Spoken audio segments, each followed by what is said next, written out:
Hi, I'm Clark on Temptress, and today I'm going to show you how to change the oil in a 4-stroke outboard motor.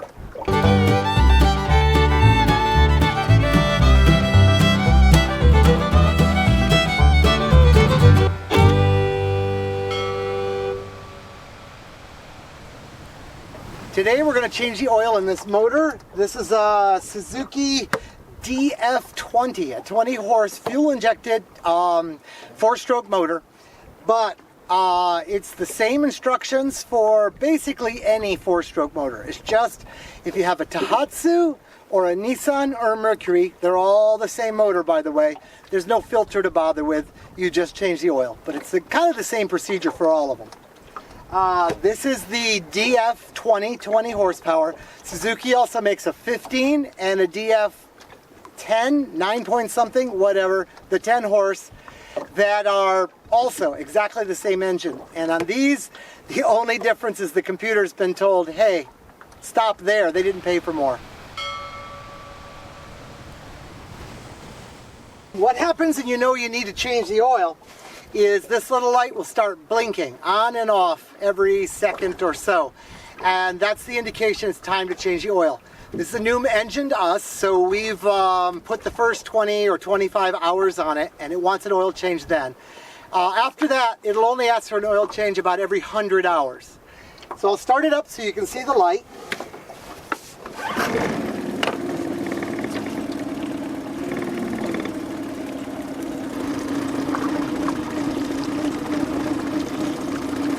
Before you change the oil, you want to run the engine for a little while. Warm it up, you know. Get all that oil mixed up with whatever sludge is in there. Get it all warm and thin so it all comes out. Because you want to change all the oil, you know, not just the bit that wants to come out. Let's look at what we need. To do this project, well, you need metric tools because, you know, it's now. This little socket set worked out really great, but you're going to need an extender to reach into some places. You're going to need a metric Allen wrench, and this one worked great for me. You're going to need oil, and I just use whatever I use in the yacht. If you're in, you can look at the owner's manual and you'll find out that if you're in a hot place you want to use a thicker oil. If you're in a really cold place you want to use a thinner oil, but again, same rules for the yacht. You're going to need something to put the oil in, and you're going to need a way of getting the new oil into the engine, as well as a way to catch the oil when it comes out of the engine. It's a little messy getting oil out of these things, so you don't want to do it over the water unless you absolutely have to, and then you have to rig something to catch because you are going to have a few drips. Because of the drips, our friends, paper towels. So that's the tools we need for the job.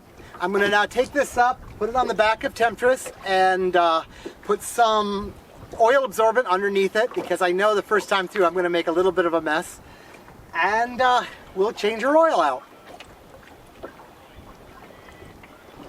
You notice it says 9.9 even though I told you it's a 20. Well, it is a 20. We bought a 20, took off the sticker, bought a 9.9 sticker and put it on. That might seem a little crazy, but we think it's more likely to get a 20 horsepower stolen than a 10 horsepower stolen. So we've camouflaged it a bit. But like I said earlier, all of these engines from Suzuki in this size range, the 9.5, the 9.9, the 15, and the 20, are precisely the same motor with a different computer module. So this will be the same for all of you.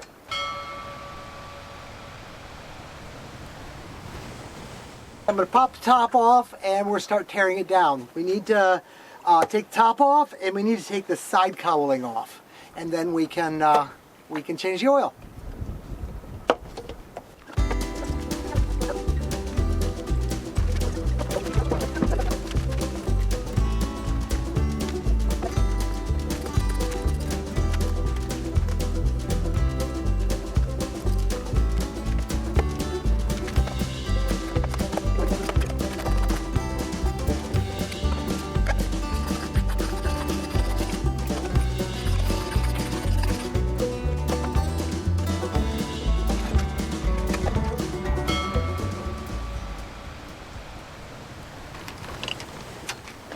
Okay, we've got our motor apart. it was not as bad as I thought. It looks pretty bad in the book, but once you find all the bolts, it comes right apart.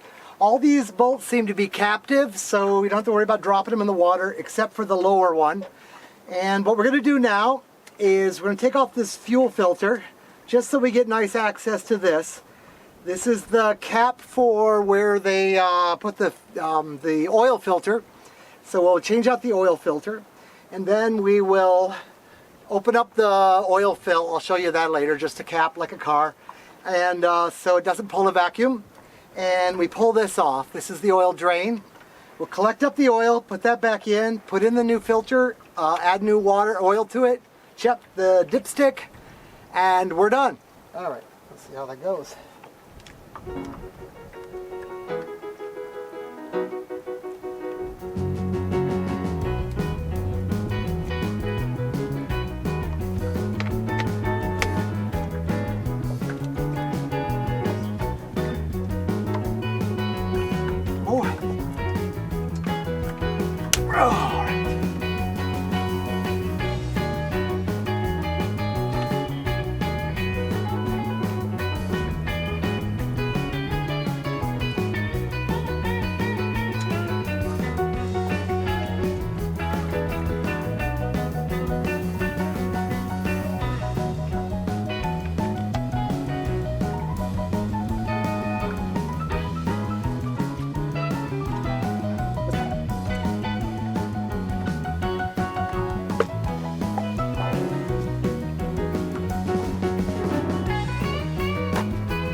So that's it for getting the old oil out of the engine. It's out now. I've put a new filter in. It's all ready for new oil. But since my little work area here is not the greatest because I'm on a boat, I did it on the boat so that if I drop any oil, it gets caught down below in my catch basin. Don't want it in the water. But I'd like to put the oil in with the engine nice and level. So I'm going to put the oil in the water because it's real easy not to spill when you're filling. I do want to show you this though. This is where the oil cap is for filling the oil. And this is where the dipstick is to check the oil level to make sure you put the right amount back in.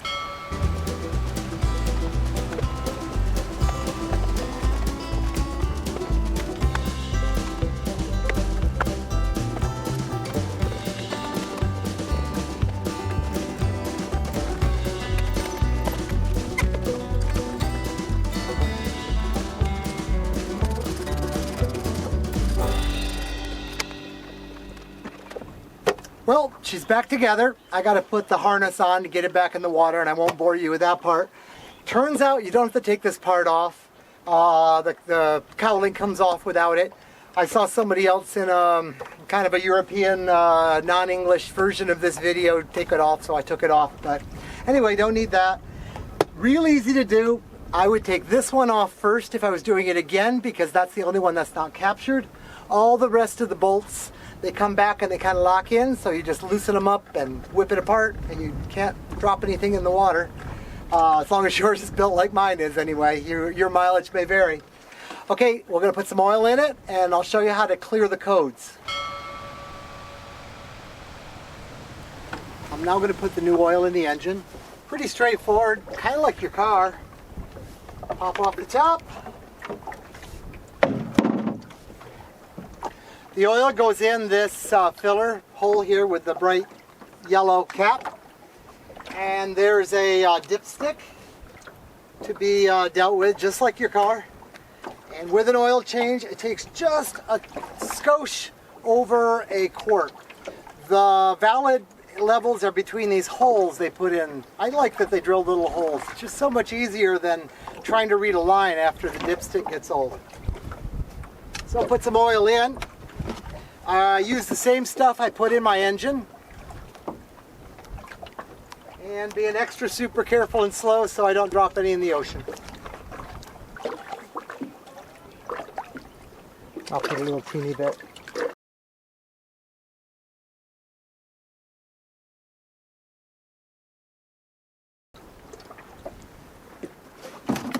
Okay, I got most of the oil in. I'm going to put the dipstick down the hole and see how the level is, and then top it as necessary.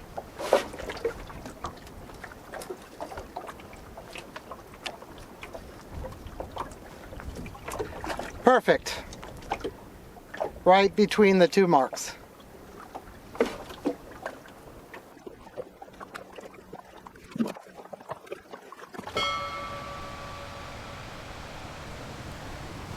We've got new oil in the engine now. The only problem is the engine doesn't know it has new oil in the engine. So when I start this up, that light's going to still be blinking. Last thing you do in this job is clear the codes. You tell it, hey, I just changed your oil, chill out, restart your counter. And this thing will start counting to 100 hours, and then it'll give me the indication again. I, for one, am really happy it tells me when to change the oil. I never really know, I'm just guessing. Anyway, to change the codes, I'll start the engine up. This is the kill switch. If I just push it and hold it, the engine will die. But if I push it 3 times, it'll clear the codes. With the engine running, of course. So here goes. It's blinking now.